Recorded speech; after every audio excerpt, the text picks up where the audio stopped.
Novo livro do Apocalipse ou da Revelação. Capítulo 109. As férias, título: As férias são para mim o tempo da atenção ao essencial, da contemplação. 1. Esta é a minha última crónica teológica antes de partir para férias à beira-mar, no Algarve, mais concretamente em Armação de Pera, na Praia dos Pescadores. Integrarei um pequeno grupo de pessoas amigas, já de há muitos anos, numa casa T2 que nos é gratuitamente cedida por um casal amigo, ela desde a minha infância e adolescência, ele desde que casou com ela. É assim há já vários anos, o que me faz sentir ainda mais como um menino. 2. Jesus garante que quem deixar tudo, casa, pai, mãe, irmãs, irmãos, campos, para se fazer um dos seus discípulos, receberá 100 vezes mais em casa, mães, irmãs, irmãos e campos. Só não receberá 100 vezes mais em pais, porque pai, numa sociedade patriarcal como aquela em que ele historicamente viveu, era o poder absoluto no âmbito familiar, e o poder paternal que seja impede que alguém cresça, sempre atrofia, subjuga, humilha, amedronta, tolhe. Só a liberdade nos faz, nunca o poder. O poder mata-nos, depois de nos oprimir todo o tempo. 3.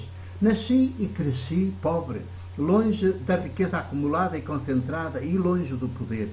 Numa casa casebre, propriedade de um tio, padre e monsenhor, irmão da minha mãe, que nos deixou viver lá de graça, enquanto ela não foi demolida, e cuja porta da cozinha por onde entrávamos e saíamos, de tão velha e deteriorada que estava, já nem segurava uma fechadura. Dia e noite estava fechada apenas por um pequeno fecho de madeira. Qualquer pessoa podia abrir e entrar. A minha mãe e o meu pai trabalhavam de sol a sol. A mãe, de jornaleira nos campos de uma família das mais ricas da aldeia. O pai, de operário numa fábrica de serrar madeira em Santa Maria de Lamas, a 3 km de distância, e aonde eu, quando cheguei à idade de o poder fazer, ia todos os dias a pé levar o almoço na marmita e no regresso carregava à cabeça um saco com serrim ou com um molho de aparas da madeira para consumir na lareira. 4. Nunca soube o que fosse ambição ou inveja. Conheci apenas a liberdade que a pobreza sem ambição e sem inveja proporciona. Nunca dei comigo a sonhar ser rico, ter, possuir. Do que eu mais gostava era de brincar e de ser livre. Ao todo, depois que eu nasci, éramos 5 pessoas em casa. A mãe, Maria Alice, o pai, David, o irmão mais velho, António, a irmã do meio, Maria Amália, e eu, o mais novo de todos.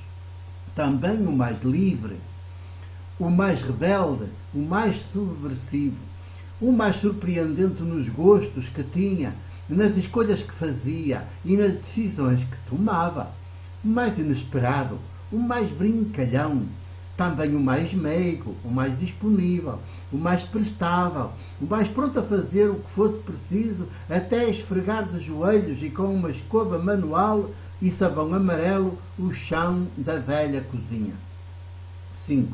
Cedo passei a ser o guardador das ovelhas, ora 2, ora 3, que os meus pais possuíam. Elas eram então tão parte da família que, quando saíam da corte, atravessavam a velha cozinha e saíam pela porta, tal e qual como qualquer de nós. A partir dos 7, 8 anitos, já eu as levava a pastar pelos caminhos e carreiros da aldeia. Eram quase sempre 3, às quais, de tempos a tempos, se juntavam os filhotes, todos brincalhões e saltitantes quanto eu. Como não tínhamos pastos para lhes dar, elas tinham de ir pelos caminhos e carreiras da aldeia à procura deles. 5. Cresci como um pequeno pastor de ovelhas. Os campos e as tapadas ou montes que se espalhavam pela aldeia eram de outros, não eram nossos. Nós não tínhamos nada. Mais tarde o meu pai herdou, à morte de uma irmã dele, minha tia, um pequeno campo, seco, sem água de regadio, só das chuvas, e situado um pouco longe da casinha onde morávamos. Um campo de sequeiro que nem pastos dava para as ovelhas. Os caminhos e carreiros da aldeia eram, por isso, o meu espaço preferido e o mais frequentado. Cresci nos caminhos e carreiros. brinquei nos caminhos e carreiros, corri nos caminhos e carreiros. Tinha todos os dias o tamanho da liberdade e do ar que se respirava nos caminhos e carreiros, que não eram de ninguém e eram de toda a gente. Enquanto as ovelhas rapavam as ervas das bordas dos caminhos e carreiros, eu brincava, e sonhava, e escutava, contemplava. 7. Acho que já então o Espírito me conduzia sem que eu soubesse que era Ele. Já era Ele quem me trabalhava por dentro e desde dentro. Cresci em altura, sou o mais alto dos 3 irmãos, e também em profundidade, em interioridade. Pobre sempre. Somos pobres como Jó, dizia a minha mãe, sempre num tom de festa, de alegria, de paz, de bem-estar, de liberdade. Felizmente, nunca mais me afastei desta matriz, a da liberdade, que só a condição de pobre por opção dá. Primeiro fui pobre naturalmente, depois, à medida que cresci em idade e em capacidade, pobre por opção. A liberdade só se desenvolve no útero da pobreza alegre, ou se preferirem, da não riqueza acumulada e concentrada, sempre triste e fonte de tristeza. Bem-aventurados os pobres, diz Jesus. Ora, por outras palavras, os que recusam fazer-se ricos, porque sempre partilham o que lhes sobra. 8. Ainda hoje, aos 71 anos de idade, estou a escrever em 2008, é assim que sou, como um menino. Deixei pai e mãe, irmãos, a casa casebre. O seminário foi o pretexto, mas hoje sei que já então era Ele, o Espírito de Deus vivo, de Jesus, que me chamava e seduzia. Sem Ele, só pelo seminário, poderia ter sido mais tarde um funcionário eclesiástico de carreira. Nunca presbítero da Igreja, no caso da Igreja do Porto. O Espírito seduziu-me e eu deixei-me seduzir. E deu no que deu. Ele dispõe de mim, faz comigo o que quiser, sem que eu lhe resista. Deixo-me conduzir. 9. A liberdade alimenta-se de liberdade. Só. E é este sopro de liberdade que é o Espírito de Deus vivo que me faz ser, crescer, expandir de dentro para fora. Por isso, sou cada vez mais como um menino, sem nada a mais. Apenas com o que é indispensável para se crescer em liberdade, até com uma casa para uns dias de férias, gratuitamente cedida a um pequeno grupo de pessoas amigas, onde eu me integro com a originalidade que me é própria, tal como cada uma das outras pessoas se integra com a sua originalidade.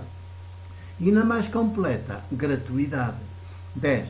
Sempre trabalhei muito e trabalho. Sempre estudei muito e estudo. Sempre me entreguei muito aos outros e entrego. Sempre fui homem de causas e sou. Sempre vivi totalmente casado com a liberdade e vivo. Sempre fui irmão universal e sou. Sempre fui pobre por opção e sou. Cada vez mais. Desde cedo descobri que a melhor maneira de alguém poder ser homem e mulher é ser como as aves do céu, que não semeiam nem ceifam, nem têm celeiros, e cantam todas as manhãs e todos os fins de tarde. Trabalham muito para garantirem o seu sustento e o dos filhotes, enquanto estes crescem no ninho, mas sem nunca terem celeiros onde acumular. E não só como as aves do céu, também como os lírios do campo, que vestem com tanta beleza que nem Salomão, com toda a sua riqueza, grandeza e vaidade, chegou às raízes, aos pés deles. 11. Sou ave do céu e lírio do campo. Sou liberdade. Sou humano. Fora da liberdade não há nada. E o que há, e muito é esterco, lixo, obstáculo, peso, pior, pesadelo. Só a liberdade nos faz humanos e sururais fraternos. Mas onde há liberdade não pode haver riqueza acumulada e concentrada, nem poder. Nunca um rico, um poderoso, pode ser como um menino. Ou então é como um menino, mas vigiado, prisioneiro dos seus bens, do seu nome de família, da sua grandeza, ininterruptamente metido numa caixa forte, fechada a 7 chaves e com segredo que dificulta e até impede a sua abertura a quem não tiver acesso a ele. Precisamente o contrário das aves do céu e dos lírios do campo. 12. poucos bens de que dispus ao longo dos anos e disponho hoje no dia a dia são alimento, não são prisão. Tomo-os ao longo de cada dia como o pão e o vinho da Eucaristia viva, que sou todos os dias para os demais. Não me pesam.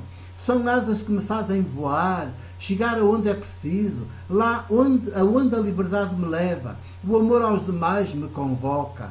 Não me distanciam dos demais, fazem-me próximo dos demais. Agora, por exemplo, que vou de férias, é como um menino que vou. É como as aves do céu e como os lírios do campo que vou. 13.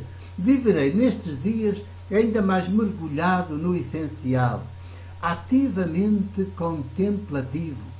Dou-me ainda mais conta da ação do Espírito de Deus vivo de Jesus em mim.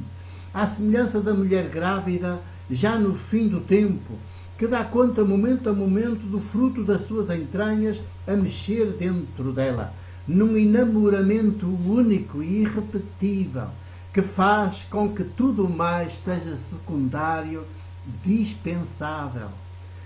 Vivo nestes dias de férias ainda mais à escuta, ainda mais centrado no essencial. As férias não são para mim dissipação nem superficialidade, são o tempo da atenção ao essencial, da contemplação. O essencial é que nos faz, fora dele, caímos no nada. 14.